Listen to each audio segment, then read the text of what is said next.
There's been a lot of discussion recently about whether Mara Jade could be brought into canon, and there's one particular argument against it that I take issue with. Basically, the argument is that Mara can't make it into canon because we know Luke doesn't get married, so they can't end up together, and that's disqualifying for her.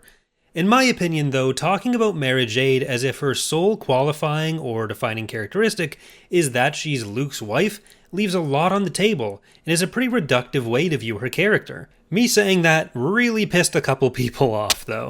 No, this does not mean that I hate relationships or something, but honestly, I think if you told Mara herself that the only important thing about her being her is that she's Luke's wife, she'd probably hurt you.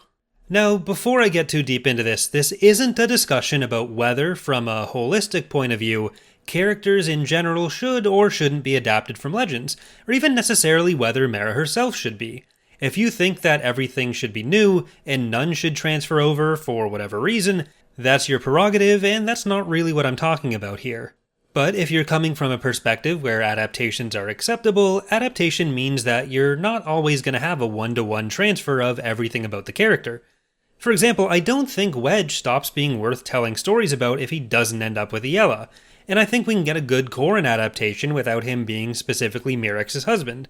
And I think there's a lot of room for an Imperial starfighter ace named Soontir Fel, where he doesn't end up marrying specifically Vanessa Starflare. Relationships like Luke and Mara's are obviously incredibly important parts of their development and storylines in Legends, but Mara also has a lot of development outside of that, or even just as a result of that relationship, which doesn't necessitate that it be a romantic relationship ending in a marriage. Basically, there's a lot of room on the Mara scale of different traits, story elements, or other characteristics which can allow for a full or partial adaptation of the character and still qualify her for the name of Mara Jade in my opinion. Your mileage may vary on what specifically is enough or what characteristics are most or least important, but I think stopping the conversation at being the binary of is she Luke's wife, yes or no, does a disservice to the character, and this goes both ways. A character who happens to be named Mara and is Luke's wife, but where that and maybe being a redhead are the limit of the similarities, I wouldn't really call that sufficient for an adaptation, because it still reduces her most important characteristic being that she is with Luke Skywalker. In Legends, Mara is 36 years old before she enters a romantic relationship with Luke.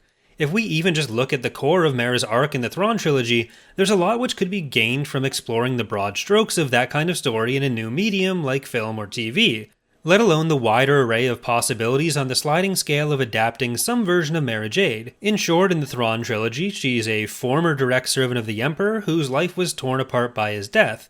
She started working in the underground smuggling world and became obsessed with hunting down the person who killed him, who then ultimately helps talk her down from that ledge. The obsession with hunting Luke can be partly based on a final Force-communicated command from Palpatine like in Legends, or she could be more of a self-starter about it. We do already have the position of Emperor's Hand, which she held in Legends, established in the new canon. Sabine refers to Gar Saxon in Rebels as one, though she could have been speaking metaphorically rather than that being an actual position.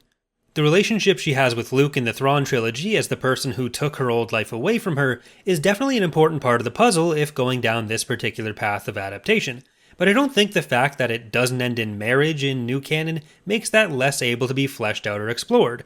They don't end up together romantically at the end of the Thrawn trilogy. That takes another 10 years where each of them has other relationships in the meantime. If it does go down the romantic route with Luke, albeit with a longer burn, then having that be another thing cut off by his hermitage, or having him feel a different way about romantic attachments at the end of the day compared to what he decided in Legends, adds a new layer to explore for them both. I personally, however, think it's entirely viable to have that connection and the development it gives them without it having to necessarily end up being romantic in nature. We haven't seen that kind of deprogramming story that Mara goes through in canon yet, despite the plethora of Force-sensitive we've seen in the service of Palpatine and Vader, so I think there's a lot to work with there. And I think an adapted version of Mara Jade is one of many possible valid characters to explore that with, including the possibility of someone new as well. Because again, I'm not arguing that she has to be or even necessarily should be adapted, just that the lack of that marriage shouldn't be a reason to dismiss it out of hand. As far as how often she's around for already published media, Mara in Legends did train with Luke a bit, but she was also one of a few voices who would often call Luke out for his overuse of the Force, and basically just called him a bad teacher on a few occasions. She wasn't entirely in on his Jedi Academy until later, though she was a bit nicer about it than, say, Corran Horn, so her not being a constant presence in his life wouldn't be anything new. Most, if not all, of these traits or elements of her story arc, including a relationship with the person who she saw as her mortal enemy for killing Palpatine, could also work if her character gets introduced on a time shift, with a Mara who gets brought up under the Sith Eternal, harbors a grudge against the new Jedi for the death of her master on Exegol, and then gets pulled out of that and becomes a Jedi herself, with romantic attachments to Rey or Finn. There's one other element to her characterization and story arc which I think is worth talking about a bit here, since I don't often see it brought up. In the New Jedi Order series, Mara is infected by the Yuuzhan Vong invaders with something called Coomb spores. And no, it's not what it sounds, it's C-O-O-M-B. Get your minds out of the gutter. But generally, these meant a quick and guaranteed death sentence. Mara was able to survive, but the ordeal was a large part of her story leading up to the birth of her and Luke's son.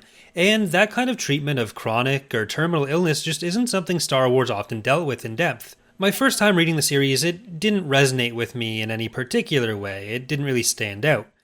But in more recent read-throughs, it really has. The day this video is going up would have been my mom's 58th birthday. She died in 2018 after a 3-year fight with cancer. I moved back to my hometown and with my parents to help out and to spend time with her when she was told it was terminal. So for the final year and a half or so of her life, I spent a lot of time talking to her about what she was going through. She expressed a lot of frustrations which, on revisiting the New Jedi Order in the last couple years, Mara was expressing as well, and it made that plotline a lot more important to me. The frustration not only with the illness and the reality of her own changing capabilities, but also with the people around her treating her differently, and making their own decisions about what her limitations might be. At a time where she was looking for normalcy, whether that meant spending a night with their friends, or fighting a war for the fate of the galaxy, interactions with the people around her often just turned into a reminder of something that she very much didn't need a reminder of. And I'm sure I'm not alone in that. I'm sure there are plenty of other people for whom that was an important or impactful plotline as well. Mara is, in other words, a complex character with a lot of things going on, and I think she means a lot of different things to a lot of different people. Am I saying any of these specific individual traits or arcs are necessary to bring her into new stories? No. But that's the point. While each of these things is important to her overall story, with so many different facets to explore, I don't think pointing to any one thing as the sole deciding factor should be the way we think about her. You don't have to think she needs to be brought into canon, but if your reason for thinking she can't be is simply because the role of Luke Skywalker's wife is no longer open, then I think you should reconsider that position. Thank you for watching. I have a few more animated map videos coming up in the near future, hopefully, so I hope to see you for those.